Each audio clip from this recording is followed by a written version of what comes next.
your best. The new school year is here. Are you nervous about talking to other students? Do you have trouble starting conversation? What about keeping conversations going? Don't worry. Here are 5 tips to become a better talker. First, start by asking interesting questions. Most people love to talk about themselves, so give them the chance. When you ask questions about people, they will answer gladly. Second, be a good listener. Many people are poor listeners, so how can you be a good listener? Look people in the eye. Listen carefully to their words. Don't look at your cell phone or space out. 3. Give feedback. Be an active listener. Nod your head from time to time. You can say little things like wow or cool. You can also say something like, that's interesting, tell me more. Giving feedback shows that you're listening. 4. Share common interests. You can have a conversation by just listening. What do you and your partner have in common? Do you both like sports? Then talk about your favorite baseball team.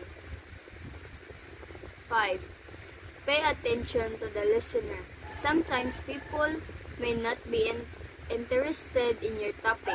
Don't say, hey, wake up, or why aren't you listening to me? Change the topic, or your partner will have a sleep. Give the other person a chance to talk. Practice these tips and you will soon be a great talker. Put others first and everyone will want to talk with you. Talk your best. The new school year is here. Are you nervous about talking to other students? Do you have trouble starting conversation? What about keeping conversations going? Don't worry. Here are 5 tips to become a better talker. First, start by asking interesting questions. Most people love to talk about themselves, so give them the chance. When you ask questions about people, they will answer gladly. Second, be a good listener. Many people are poor listeners, so how can you be a good listener? Look people in the eye. Listen carefully to their words. Don't look at your cell phone or space out. 3. Give feedback. Be an active listener. Nod your head from time to time. You can say little things like wow or cool. You can also say something like, that's interesting, tell me more. Giving feedback shows that you're listening. 4. Share common interests. You can have a conversation by just listening. What do you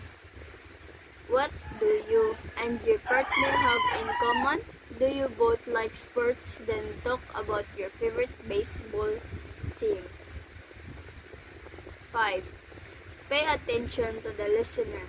Sometimes people may not be interested in your topic. Don't say, hey, wake up, or why aren't you listening to me? Change the topic, or your partner will have a sleep. Give the other person a chance to talk. Practice these tips and you will soon be a great talker.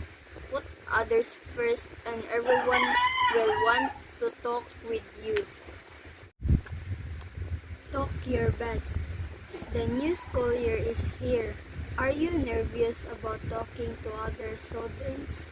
Do you have trouble starting conversation? What about keeping conversations going? Don't worry. Here are 5 tips to become a better talker. First, start by asking interesting questions. Most people love to talk about themselves, so give them the chance. When you ask questions about people, they will answer gladly.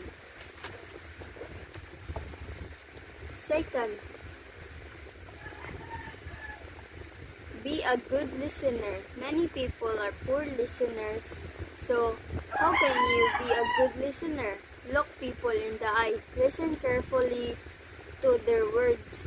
Don't look at your cell phone or space out. 3. Give feedback. Be an active listener. Nod your head from time to time. You can say little things like wow or cool. You can also say something like, that's interesting, tell me more. Giving feedback shows that you're listening. 4. Share common interests. You can have a conversation by just listening. What do you and your partner have in common? Do you both like sports? Then talk about your favorite baseball team. 5. Pay attention to the listener. Sometimes people may not be interested in your topic. Don't say, hey, wake up, or why aren't you listening to me? Change the topic, or your partner will have a sleep.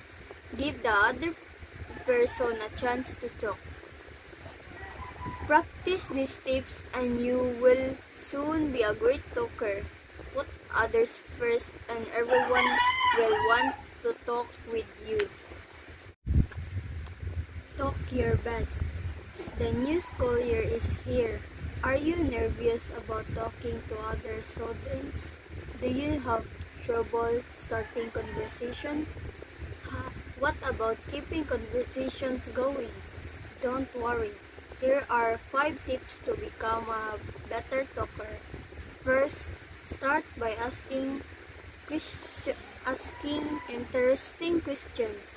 Most people love to talk about themselves, so give them the chance.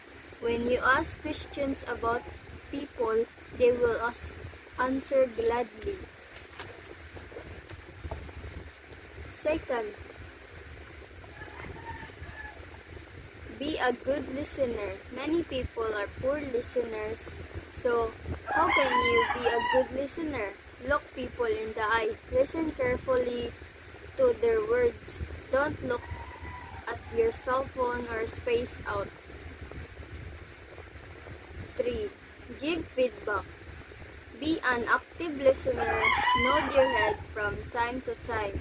You can say little things like wow or cool.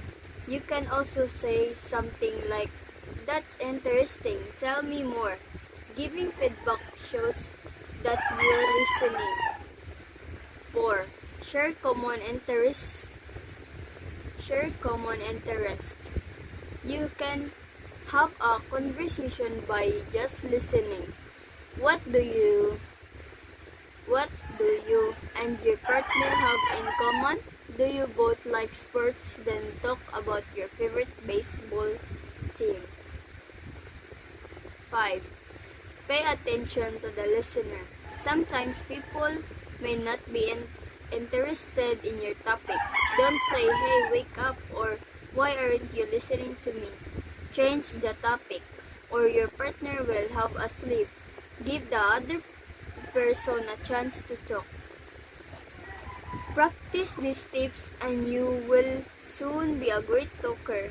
Put others first and everyone will want to talk with you. Talk your best. The new school year is here. Are you nervous about talking to other students? Do you have trouble starting conversation? What about keeping conversations going? Don't worry. Here are 5 tips to become a better talker. First, start by asking interesting questions. Most people love to talk about themselves, so give them the chance. When you ask questions about people, they will answer gladly.